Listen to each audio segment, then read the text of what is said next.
Okay, shall we start? Okay, Yes. so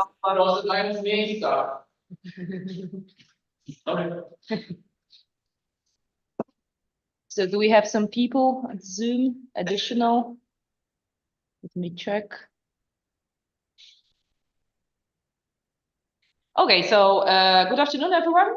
Today our speaker is Dr. Marcin Gawronski, who is a Deputy Director of the Institute of Astronomy at the Nicolaus Copernicus University. Marcin is working in radio astronomy. He is experienced observer and also an analyzer of data. And today he'll be talking a bit also about his interests, including fast radio bursts and other stuff that is related to EVN and also observations from Piwnice Observatory near Torun in Poland. So Marcin, the floor is yours. Thank you. Okay. Thank you very much. Thank you very much for the invitation. It will be a pleasure to tell you something about what I've been doing here during the last more than 2 years. It was a very busy time for me, and hopefully now I think it will be easier because I started to build a small group of people here in Toruń, which are interested in, let's say, transit, very fast transit sky, and also in that case, something what we call fast radio bursts. Fast radio bursts are one of the hottest topics in modern astrophysics, and frequently you may spot some press release dedicated to new discoveries in this subject. I believe it's something very natural because we are on the beginning now of the, let's say, great adventure connected with the rapid transit radio object that we may observe on sky. And I also have noticed that the same story started just we have similar occasion in the case of optical sky when very recently rapid bright flashes with short duration optical flashes were recently reported in Nature, if I may trust my memory. Okay. So let's talk about fast radio bursts. And the story started at the beginning of this millennium when Duncan Lorimer started the project dedicated to search for giant pulses from crab-like pulsars, which are located in Magellanic Clouds. And his team used 64-meter Parkes radio telescope, a famous dish, maybe also because of some activities connected with our operation in the space, the connection between different kind of satellites and then mission, for example, to Moon.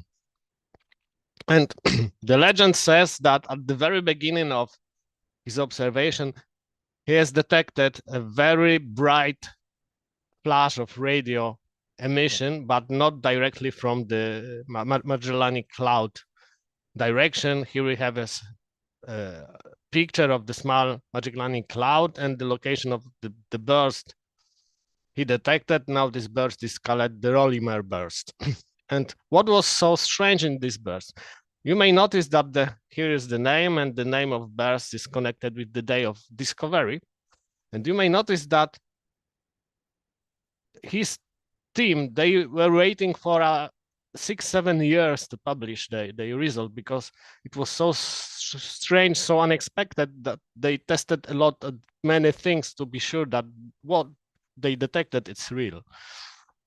And here is a picture of something called the dynamic spectrum, and I will show many of these kind of pictures during my presentation. What we have here, just time on the x-axis and the frequency of the y-axis. And here you can see the raw data from with detected burst.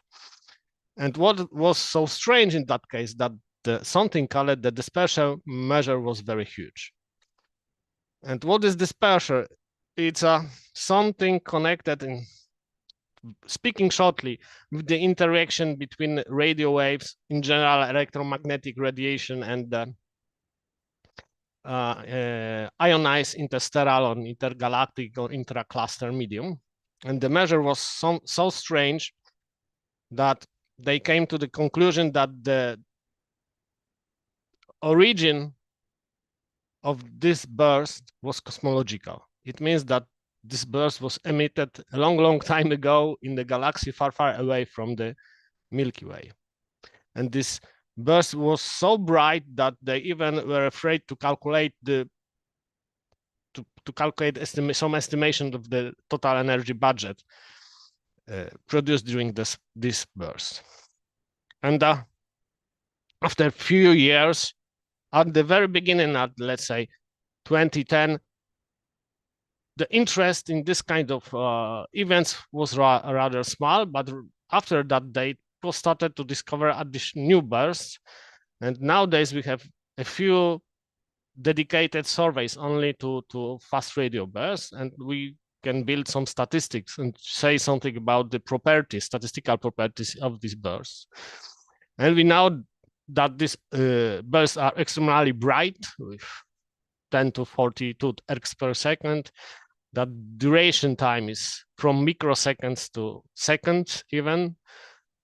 All objects, with few exceptions, all bursts with few exceptions have extragalactic origin because of a very large dispersion measure. We know that there are two classes of FRBs, classical one-offs and repeaters. One-offs means that from a given direction we observe only one burst with a given dispersion measure. In the case of repeaters, we see a sequence, a number of bursts with very similar or the same dispersion measure. Okay, and we know now that there are statistical differences between both groups of objects. For now, we don't know what is the type of central engine. Maybe there are many central engines of FRBs. What are physical processes responsible for the emission? From current statistics, based on the Chime radio telescope, this is beautiful radio telescope located in Canada, we may say that there are about 600 FRBs per day with such detection limit. It influences 5 Jansky times millisecond, but it is only description on the sky, or let's say a Chime sky. It means the sky at frequencies between 400 and 700 megahertz. The sky of different radio bands in terms of FRBs may look completely different. There are likely cosmological evolution of this source, likely, and there is a beautiful relation between dispersion measure and the redshift of host galaxies. And it was a big news a few years ago that because of the FRBs, people were able to explain the missing baryons problems from looking from the cosmological sciences. Okay, and what we may say in general about fast radio bursts, we know now that it seems that there are 4 different types of radio bursts. We have these examples of all these types here in the upper right. First up, we have wideband bursts with scattering tail, frequently detected. The second time there are narrowband bursts. Narrowband means that the burst only is detected in the part of the observing band. With Gaussian-like spectra of total signal. Complex bursts composed with multiple peaks in similar frequency extent. And complex bursts, the last type, complex bursts composed of multiple subbursts, and with the downward drift in frequency, so-called sub-trombone effect. And if we are to say something about one-offs and repeaters, we know that almost all classical FRB sources are of type 1, and the repeaters belongs to the 3 other types of emission. For now, we are not sure if it means something. Maybe we are just observing differences between because of geometrical effect. Maybe there are something more involved in differences in properties, statistical properties of fast radio bursts. And in general, everything is based on the Chime observations. You may say that majority of FRB detected by Chime have dispersion measure at, let's say, level 400-500. Okay, but please remember, I'm talking about the radio band that the Chime is using for observations. About the pulse duration, it seems that more or less the typical burst has duration of about 1 millisecond. And because of the recent development of data acquisition and computing, etc., now during last few years, we are able to let's say, search for this kind of events during the observations, and it is many problems connected with data acquisition, data storage, etc., etc. And it helps to develop this kind of study observation looking from the practical point of view. And here you can see some colored FRB zoo. At one picture, you can see a different hypothesis that people presented to explain what we observe, part connected with our local environment, with the Milky Way, and the rest of sources or hypotheses are connected to with the cosmological origin. Talking about our local possible explanation, active red dwarfs, high mass, low mass X-ray binaries, magnetars, or giant pulses from crab-like pulsars, okay? And last but not least, of course, ET, extraterrestrials. It is not excluded that some people still believe that at least part of detected FRBs are just technosignatures, okay? But talking about probably cosmological explanation of observed events, magnetars, bright X-ray radio bursts from magnetars, supernovae, gamma ray bursts, giant pulses, evaporating Hawking black holes, merging black holes, but in that case, we are talking about completely new physics. And there is at least one FRB that statistically is connected with one detected gravitational wave by, I forgot the name, but this gravitational wave survey, which is now ongoing, just started, I don't know, new observation started just a few months ago. And of course, blitzars, very strange, very massive neutron stars, just before the collapse to the black hole. And at the end, people are also speculating that maybe there are completely new, different kind of astronomical object that we are not aware of. And I just mark this object as dragons. So here be dragons, as usually as American says. And during, let's say, 10 years, from 2010 to 2020, people were collecting a lot of data.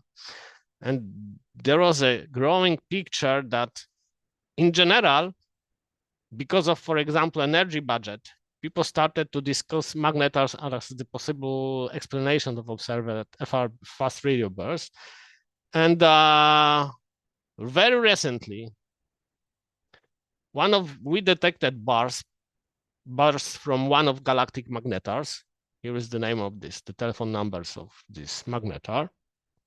And this burst was detected by CHAMI in the frequency range 400 to 800 megahertz, and by very specific radio telescope called STER2 in the L band, 21 centimeter radio band. So it was very wide band bursts. And here you can see this CHAMI radio telescope. Basically, it was dedicated, this telescope is dedicated to observe neutral hydrogen at cosmological distances, but it turned out that this is the perfect tool to study FRBs. And here let's say here the story begins with the observations of FRBs and magnetars with the Toruń radio telescope. During that time, me and my colleagues, we were talking about to perform some campaign dedicated to given objects, and this magnetar turned out to be the perfect example what we may just use for our plans. And we decided to observe this source just after the burst using 3 radio telescopes from Sweden, Poland, and Netherlands. And the main idea was to cover this source at let's say at many different bands to be sure if in the case we detected something, if these bursts are narrow or wide band, okay? And here you see some graph, here you see some pictures of these 3 dishes we were using during that time. And there is a long story connected with this project, but it turned out that the very end of our project, during the last epoch of duration, we were able to detect 2 additional bursts from that magnetar using the Westerbork dish at the L band with fluences 100 Jansky and 25 Jansky times millisecond. Why it is important?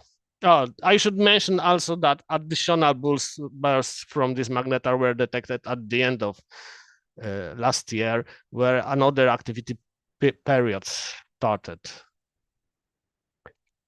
Why this is important? Okay, I will tell you later about that. So now we have connection between bursts, fast radio bursts, and magnetars. I just should mention that this galactic burst was enormous, that we are talking now about fluences mega Jansky times millisecond, not just single Jansky, but mega Jansky times millisecond fluences. In generally, as I told you, there was a growing understanding that somehow the magnetars may be connected with fast radio bursts. Magnetars, I mean very magnetic neutron stars with the magnetic fields about 10,000 times stronger than typical pulsars, typical neutron stars. And there are 2 different kind of models which are trying to explain fast radio bursts. And shortly speaking, one model is connected to the inner magnetosphere model when people are talking about curvature radiation caused by, let's say, surface quakes. When after the quake, the magnetic lines are vibrating. And the other kind of models is connected with, let's say, the outer magnetosphere general model when we are talking about the synchrotron maser caused by the relativistic shock, which originate in the somehow at the surface of the magnetosphere. And okay, I just messed up the plots. Maybe it's later. This is the one type of project. Of course, it was published in Nature Astronomy, and this is one type of project that we are doing now here in Toruń. The other our activities connected with international collaboration with using the different dishes from the Europe as an interferometer. And why it is important? Because if we detect source, first, the most important information is to localize it on the sky, and try to find out what is the host galaxy and where we may find what is the source that we just detected, where is located the source that we detected. And usually localization of FRBs is completely different branch of FRB studies, but it's very important if you want to understand what's going on there. And typical localization with the 1 arcsecond scales is crucial to understanding the cosmological evolution and to the host galaxy properties, host galaxies properties in general. But if we want to say something more in details, we need to use global VLBI observations to have chance to localize the bursts with the accuracy of single milliarcsecond.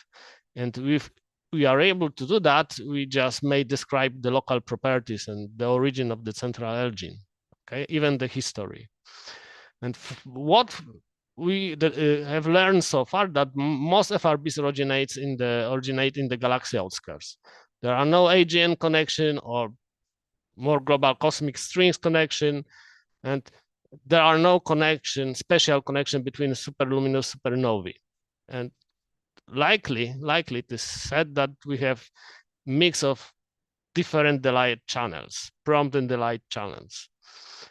FRB host galaxies have diverse properties, and we cannot say anything in general about the properties of this host galaxies. Maybe there are some hints that these host galaxies are located in so-called Green Valley excess when we see transition from active starburst galaxies to the non-active systems like elliptical galaxies. And moreover, FRBs are incompatible with long gamma ray bursts. What is more important, FRBs track stellar mass within host, but the distribution of this FRBs spatial distribution is not similar to anything we know looking at our own Milky Way.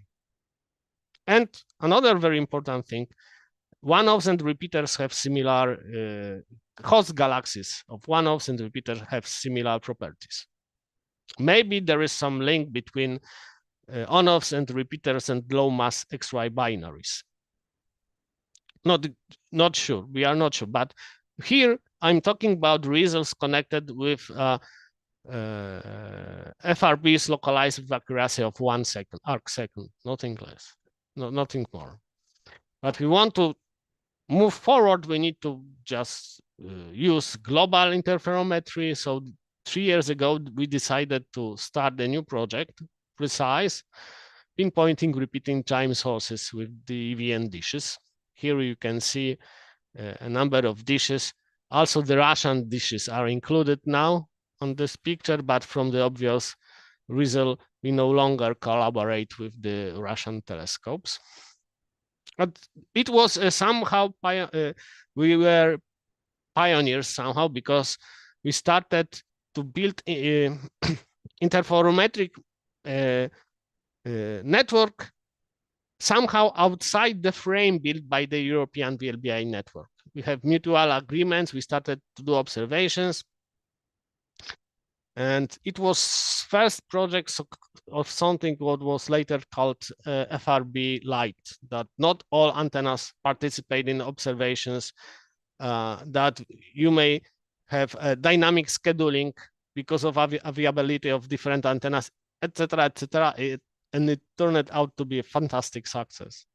And so far we have detected 5 chime repeaters, 3 sources already published, Nature and appeared Astrophysical Journal letters, more to follow very soon. Another paper is about to be submitted in, let's say, just before the end of this year. And as you may see at the plots below, 2 plots below, our antenna, Toruń antenna, is very important part of this project. We may say that we are a workhorse of this precise network. And you can see that we dedicated the biggest amount of time here, and here we have different dishes. Recently, we have added UK interferometer to our network, the Merlin antennas. And here you have different sources with different dedicated time. R2 and R4, these two objects were very interesting from some reasons, but unfortunately we were not able to detect so far any bursts. But for example, M81R was very successful, and I will later tell you about it. About 2 years ago, Chime just reported in unofficial channels that they have detected something very new and something very unexpected. They detected repeater, FRB repeater, in the direction of M81 galaxy, very now famous Bode galaxy, with distance just 12 million light years from Milky Way. And for example, this is the circumpolar object for Poland. Very nice object to observe even through the large binoculars. And what was very interesting, that the source detected from the direction of this galaxy, the burst detected, has a very low dispersion measure. So it suggested that it indeed, Chime may just have detected a repeater from this very nearby galaxy. It was a big chance for the first optical identification of the FRB system. It was something, a huge step forward to may study this kind of objects on different electromagnetic domain than radio domain, to say something about optical properties, to measure energy budget and optical properties, etc., and even to use, for example, X-ray orbital telescopes to study this object. And we are able to get a preliminary position of this object. And here we have, here you can see additional plot. This is the M81 galaxy. And here is a bridge of neutral hydrogen between this galaxy and the small satellite. And the preliminary position showed that, pointed out to the outskirts of this galaxy, that something is located at the verge of this neutral hydrogen bridge between these two galactic systems. So we decided to have a go and to use our small network 2 years ago to try to catch at least one burst and try to estimate the position to that source, because it was a great opportunity for everyone to rapidly increase the knowledge about the FRB engines if we detected, if we would be able to localize the system in the outskirts of this M81 galaxy. And we are very lucky indeed that we observed this object during 3 different epochs with the also antennas from China. And we were so lucky that we detected 5 bursts during our observations.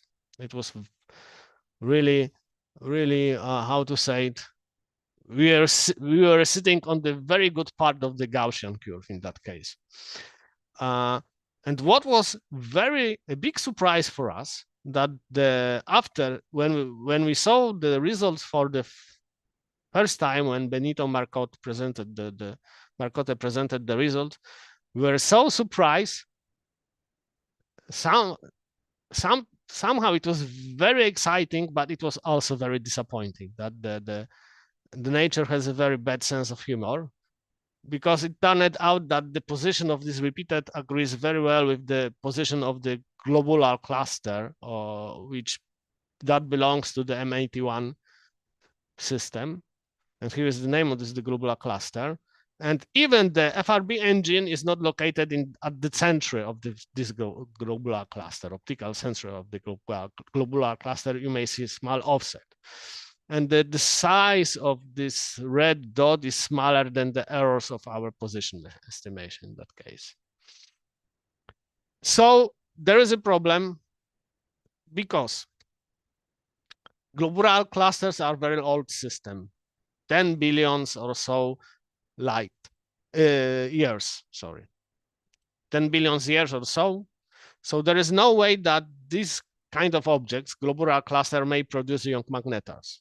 And in the case of FRB explanation, let's say the main branch of hypothesis just points out in the direction of magnetars as a likely source. So it's very hard to imagine that in such old system you may produce very young magnetar that somehow may produce as the part of its activity fast radio bursts.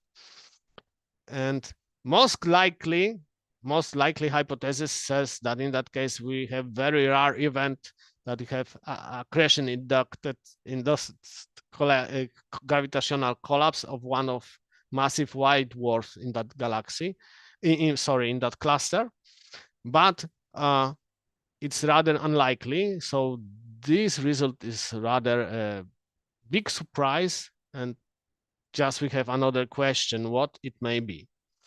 And what is more important, that when we compare the bursts we have detected to what we detected from the galactic magnetar I was talking about, I don't know, 10 minutes ago, it turned out that the bursts here we detected from this repeater are less luminous than the bursts detected, two most energetic bursts detected from our galactic magnetar, 1935. What it means? It means that if we put object like this magnetar in the neighborhood of our galaxy, one of galaxies, let's say up to, I don't know, 20, 30 million light years, if we have something similar, in that case, we would detect the burst from such magnetar as a typical FRB. So we have here a direct link that at least some of the observed FRBs are connected to the activity of the very young magnetars. Okay, and this is connected with our galactic magnetar, connected with the burst we have detected. I may say something more about the burst because we used also Effelsberg radio telescope, 100-meter telescope, to track activity, and even we detected less luminous bursts, much less luminous bursts than these fives. So we now know, or we are able to say that there is no break, there is no gap here between the energy distribution of the typical FRBs we are detected from the cosmological distances, and with the short time transient we detected, we are observing in our galaxy, that most likely this is a continuous distribution, but we are scratching only on the surface of the, let's say, whole fast rise radio transient universe during these days. Now I would like to tell you a story about the different repeater, also connected with what we are doing here in our observatory. This is another repeater discovered by Chaimi, very active repeater. And it turned that this repeater was very effective in numbers. I mean, this source produced a huge number of bursts. And we are able to localize this object using the precise, during the precise project. And this object was localized here at the edge of the large structures in the Barrett galaxy, which in size is similar to our Milky Way. Here is the ratio of this source. And from the radio observations that I am not showing here, we know that this source is located in the large massive star-forming region. Again, it points out as the young magnetars as the likely source of the activity. And what's important, the huge Chinese radio telescope fast recorded more than 5,000 bursts from these objects, and no periodicity was found. And many tries People use different data sets with different approaches and no periodicity has been found. In the maximum activity, FAST reported 45 bursts per hour in around this date, that date. And we know that there were at least 2 activity periods in 2021 and 2022. Unfortunately, because we are tracking activity of the object, nothing important has happened during this year so far. So during this year, the source is quiet. And from the radio observations, based on the radio data from FAST, it was proposed that the engine is located in the very young, dynamically evolving environment with the size of 1 astronomical unit or so. And also, recently it was proposed that this object originates from the binary system where we have blue giant and magnetar with the decretion disk. Decretion disk means that the matter is propelled out of the system, not falling into the magnetar, but propelled out. So we decided with some, because we got some experience based on the previous observation, we decided to prepare and conduct very similar large survey and invest a lot of hours of observing time and try to track the activity of this source from almost the day of discovery. And in this time, we were using 4 different antennas. With the 3 we're using on daily basis, I mean Toruń, Onsala, Westerbork. We also added 25 meters antenna in Stockholm in Germany. And what is very interesting, that here astronomical amateurs are doing observations, really. And amateurs just were able to get the access to the old communication 25-meter antenna. They rebuild it a little bit, then invest in the hardware, and now they are almost able to do a professional observation using this 25-meter dish. And we invest more than almost 35 hundreds of hours of observing time. So you may see it's different, a huge amount of observing time. And more than 2,500 of hours are not simultaneous observations, because we also wanted to check the wideband activity. In that case, Toruń was covered the high C band, 5 gigahertz radio band, and other telescopes were observing at the lower bands. And at the end, it turned out that our dish detected the smallest number of bursts, because it turned out that this source is not active at frequencies higher than 2 gigahertz. But it's also important hint about the property of the central engine. So we built a very new, huge database of observations. We detected we were able to detect 46 bursts. In some cases, bursts were detected by more than 1 dish. And here you can see a mosaic of some bursts detected during our survey. This burst and this burst was detected by our dish. And other bursts were detected by Onsala, Stockholm, or Westerbork. And what was very important, that after we finishing the first and the second part of our survey, we decided to estimate the properties of the whole sample of bursts we collected. It turned out that when you compare what we've got to the statistic presented by fast radio telescope, it turned out that bursts occurred, the ultra high energy, or the most powerful bursts occur at much more frequency that it may be expected from data on lower energy, that the lower energy burst statistics is showing.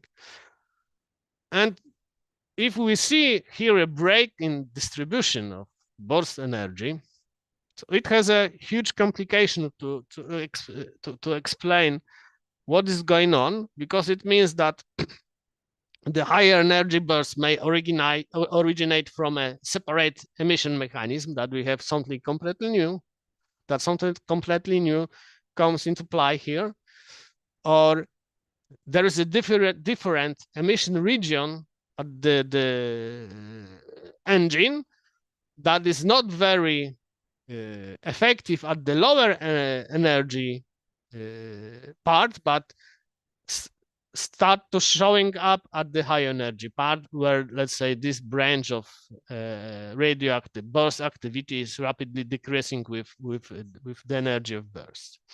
And what is also similar, that this repeater called R67 generates bursts spanning at least 6 orders of magnitude, something very similar to what we observe in our galactic magnetar. And also another hint that spectral energy distribution here, in case of this repeater, resembles distribution of the Crab pulsars, giant pulses, when you can also see a break in distribution here.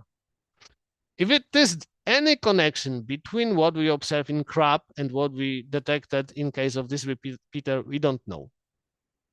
Maybe there is a hint, maybe just pure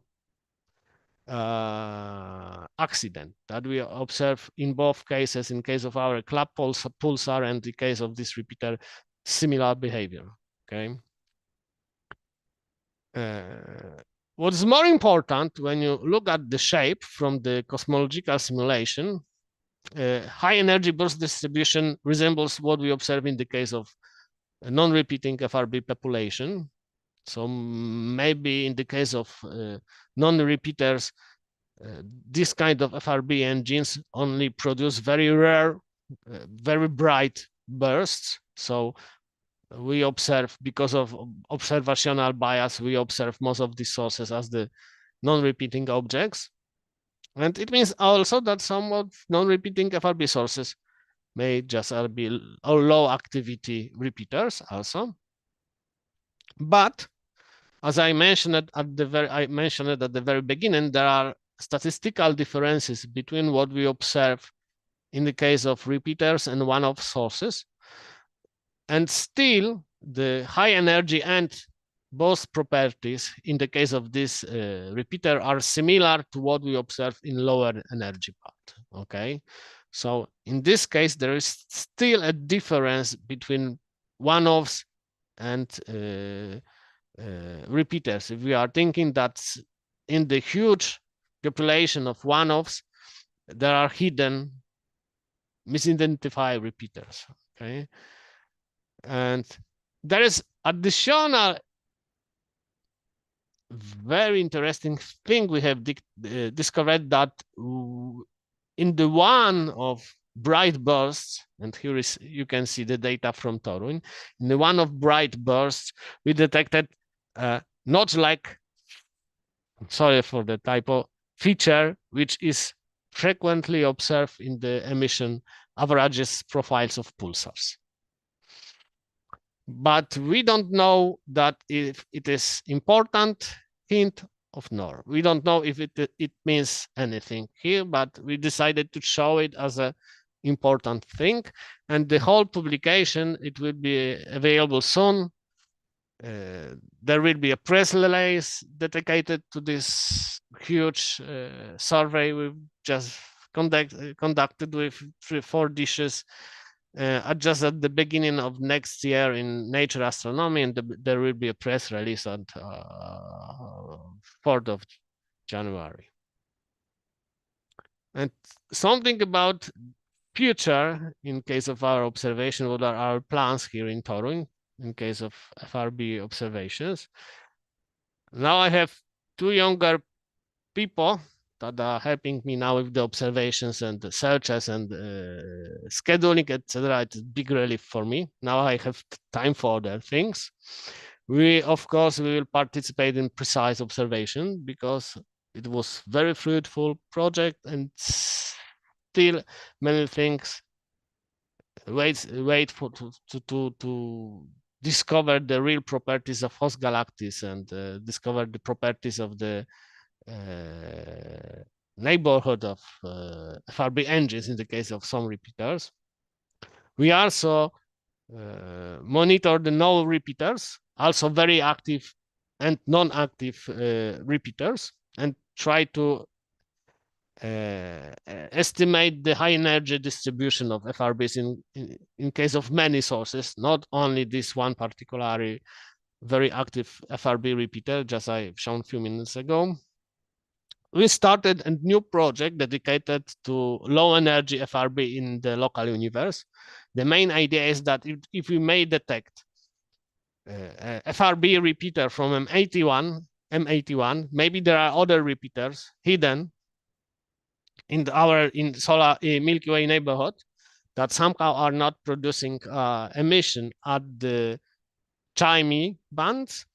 And in that case, we would like to say something about in general, about the statistic of fast radio bursts in case of the local volume, the local universe. Also, we are tracking the activity of galactic magnetars. And these days, about 50% of observing time of our radio telescope is dedicated to many different projects connected with fast radio burst observations. And maybe what is the most important thing now, that there will be a new FRB machine only dedicated to searching fast radio bursts in real-time data stream in scales of microseconds, not milliseconds. Because we are sure that there are also bursts with such short duration, and it's completely unknown area of observations. And this machine will be funded by ERC grant, where Jason Hayes is PI of this grant. And I can show you here 2 bursts discovered from the local galaxies around the Milky Way by our dish. And what is very important, and one of the bursts, I'm not sure if you can see here, that one of the bursts is very narrow band. That when you take into account the detection limit of our radio telescope, from our point of view, the band is just less than 50 megahertz. It's very rare property. Still, the data is waiting to be described and most likely will be published in the first part of next year. Okay, and this is all I wanted to say today about Toruń activity in the case of fast radio bursts. And you may say that we are thinking about many different hypotheses how to explain the origin, the properties of fast radio bursts, but there is one hypothesis that at the end may turn out to be the dark truth about fast radio bursts, of course, like here. Thank you very much. I'm ready to answer any question if you have.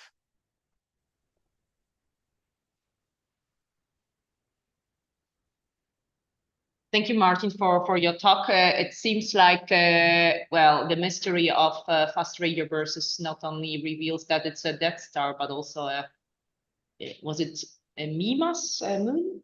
There was one of the moons that is pretty similar to the Death Star. That was a joke. And any questions? Yeah, we have one here. Can you hear me, Martin? Yes. Okay. So, how many sources of fast radio bursts are known in general, and what percentage of them repeats? For now, I'm not sure from the current number, but about 650 non-repeaters, and okay, it seems that less than it's only like the 5% of sources we detected are repeaters. But the statistic, it's very hard to estimate the real statistics, because some of the detected one-offs after, let's say, 1 or 2 years of observation, time is able to detect another burst and another burst, that some of the detected bursts are shifted from, let's say, the non-repeater sample to the repeater sample. But in general, I may say that about 5% of sources are repeaters. And I wanted to ask about SKA, how SKA will help in getting additional information about fast radio bursts in terms of both. You know, the problem is about the amount of data in the case of SKA. Because SKA plan to do wideband observation and rapidly increase the amount of data, there will be problem with handling a huge amount of data when we are thinking, let's say, about microsecond resolution, time resolution.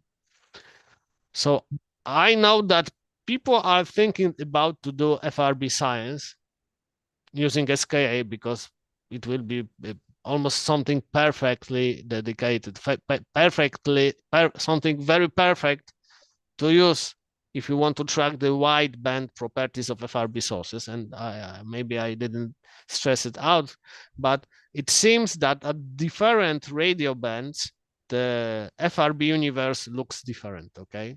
That you cannot extrapolate what we observe using TIME below 1 gigahertz to the FRB universe, let's say, around 2 gigahertz.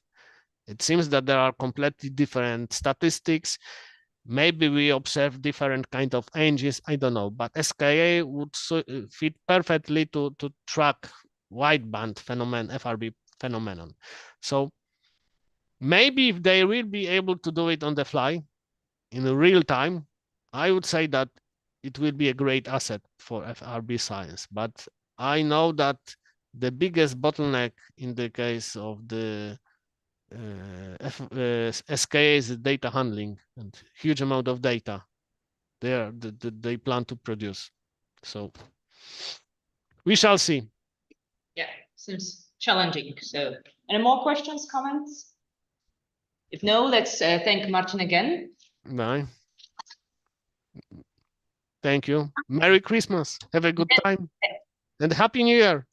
Exactly. So many good discoveries, and we're looking forward for the January press release that you mentioned. So I just seen the artwork before this seminar. It's beautiful, but okay. So now we are curious. So thank you very much, and Merry Christmas to everyone. And we see each other on the 9th of January, where I guess Pavel will present his results of the PhD project. Thank you very much. Bye. Bye. Thank you.